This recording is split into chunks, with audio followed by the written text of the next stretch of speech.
in the beginning, and how she progressed to like basketball, and then all of a sudden, it really has all come full circle now. Yeah, I mean, that had a ton of relevance, like just her childhood. Like in other cases, I could see that being like wasteful information for the time cap that we're in.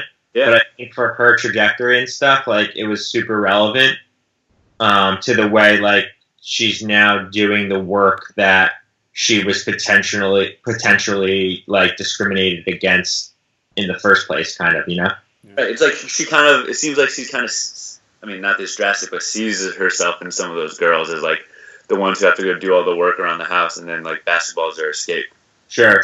Yeah, that was cool. Well, imagine like how discouraging it must be to like, you see this main issue, these girls are untreated, and like that's a big enough thing to treat on its own, and then once you're there, you all of a sudden have these tribal and these local and these almost like you're peeling back a layer to get to another conflict that she's got to kind of manage, and it's like a conflict within a conflict, and it's like to keep going and kind of keep her goals in mind, and her end goal is definitely important probably throughout all that, because there's probably so many times where she could have been like, oh, if this tribe doesn't even want my help, then screw it, you know, but she's stuck with it. Yeah, it's crazy. Like you draw it up like textbook wise, and you're like, you know, go over. It gets, you know, a super deprived community, you know, like really strapped for resources and finances and stuff, and like I'll empower them through basketball, and then like you just run into things that you never like imagine when you kind of like idealistically thought of the way you were going to go over and help. And so like things like she was saying, like the menstrual health and things like that, like is probably like a huge component, because it has to keep, you know, her girls in school and stuff like that. So like they're trying to get funding for, you know, different medical stuff, like, which is probably like, you were like, oh, I'm going to do some basketball stuff, like, and it just blossomed into like all these other factors, you know? Yeah. It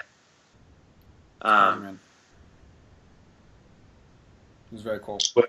What did you guys think about the timing wise? Do you think we went too long, or is that almost like uncontrollable? I mean, we said a half hour, but honestly, after a half hour, like she was just getting into it. Yeah.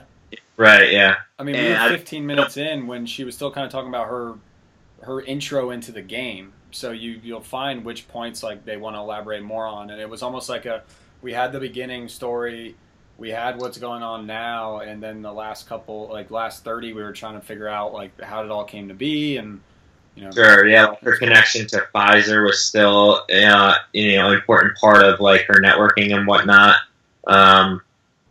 It's hard to like say, like, you can always Monday quarterback it. Like, I would go back and be like, you know, like she was a biology major and like into, you know, like the sciences and stuff, and like, yeah, right. I guess, I mean, she did touch on it, I guess, at the end when I asked that question about like advice she would give to a younger student athlete, and she was like, you're not always going to be in the field that like your major is in, you know? Yeah, exactly. Did we lose you again? Dude, are you in and out? Did you hear anything I said? I heard the very last part. Oh, fuck. I was just saying how much I loved you and shit.